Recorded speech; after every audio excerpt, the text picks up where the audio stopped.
আসসালামু আলাইকুম ক্রিকেট প্রেমী দর্শক বন্ধুরা। আমাদের বাংলাদেশ ক্রিকেট টিমের বর্তমানে দুইজন ইয়াংস্টার, জনপ্রিয় ইয়াংস্টার।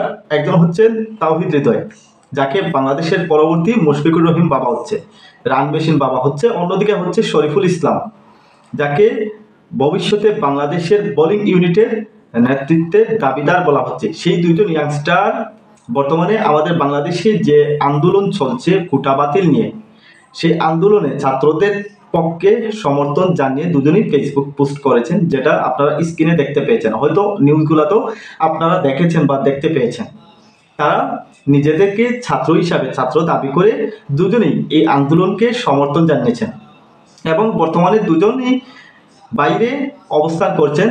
লঙ্কান প্রিমিয়ার লিগ খেলার জন্য দুজনেই বর্তমানে শ্রীলঙ্কায় অবস্থান করছেন। বাইরে থেকে বাংলাদেশের এই উত্তাল পরিবেশ পরিস্থিতি দেখে তাদের মনে হয়েছে তারা ন্যায়ের পক্ষে কিংবা ন্যায়ের পথে তারা তাদের সমর্থন ব্যক্ত করেছে।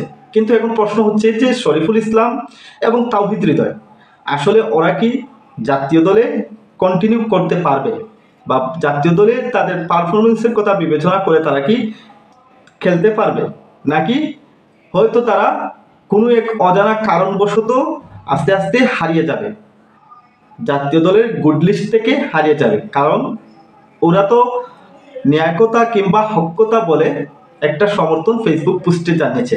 আর বর্তমানে আমাদের দেশে প্রত্যেকটা সেক্টরে ক্রিকেট বোর্ড বলেন কিংবা যে কোনো চাকরি বা যে কোনো বিষয়ে এখন বেশিরভাগ প্রাধান্য দেওয়া হয় তেলিমাতায় তেল যে দিতে পারবে তাকেই বেশিরভাগ প্রাধান্য দিতে হয়।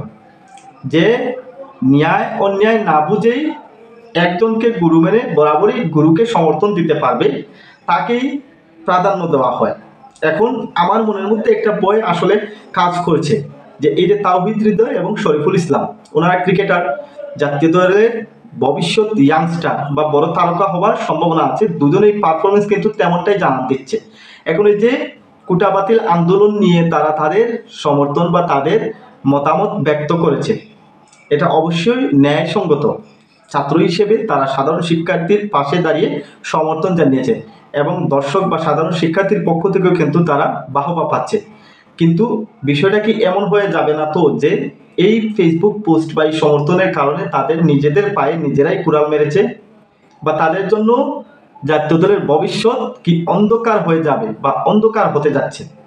আসলে এই বইটাই এখন বেশি কুরে কুরে খাচ্ছে। কিন্তু তারা তাদের সৎ এবং ন্যায় মন মানসিকতার পরিচয়টা দেখিয়েছে, আর সেজন্য বর্তমানে বাংলাদেশে তাদের জনপ্রিয়তাটা কিন্তু আর অনেক বেড়ে যাবে। তবে দুজনেই আশা রাখি যেন এইরকম কোনো পরিস্থিতি না হয়, এটার উপর ভিত্তি করে যেন তাদের জাতীয় দল ক্যারিয়ারে কোনো ধরনের প্রভাব না পড়ে।